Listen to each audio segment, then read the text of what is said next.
psychotherapist in Ridgewood, New Jersey, here talking to you about scapegoating.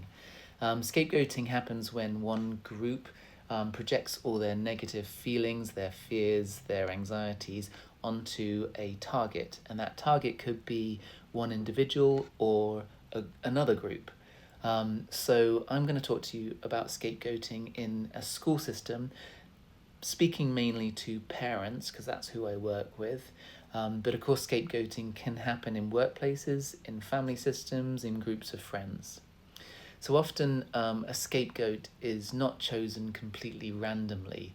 Often it's precisely because the child or the family of that child represents an implicit threat to the fragile social structure.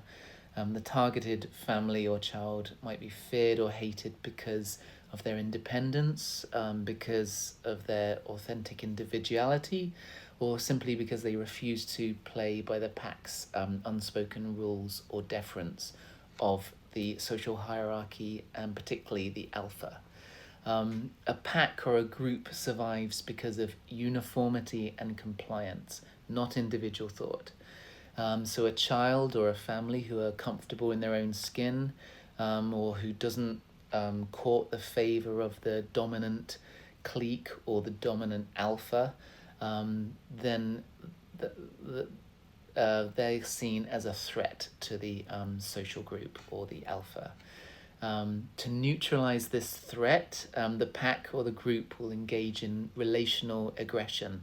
So they'll engage in whispering campaigns, they'll involve deliberate exclusion from social gatherings, and coordinated ganging up that isolates that child or the child's family.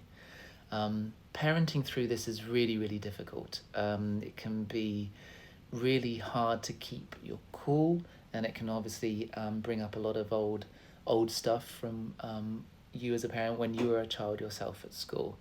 But we've got to help our children to understand the structure of groups and how often these toxic groups only maintain to preserve themselves. They'll kind of spit out any individual people or family members, and they will kind of only operate to preserve the group rather than preserving the truth or fairness or kindness.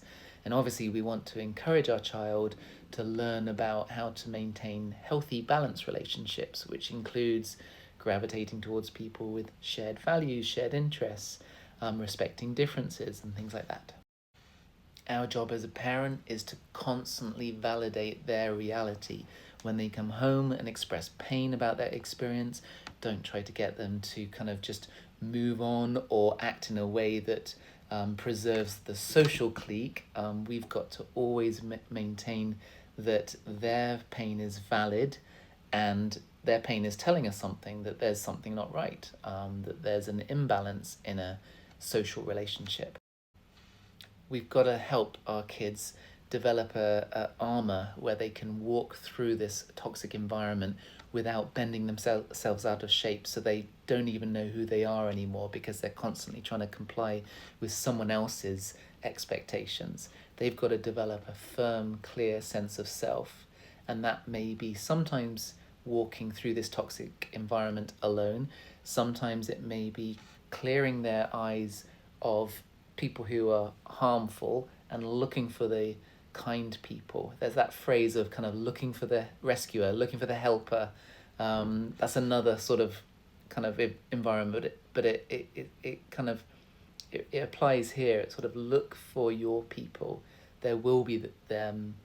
They will be there eventually, but learning who you are and being truthful about that rather than constantly trying to cater to something else that could be extremely harmful in the long run.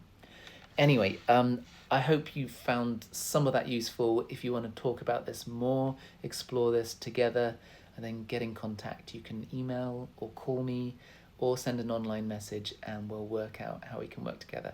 Take care.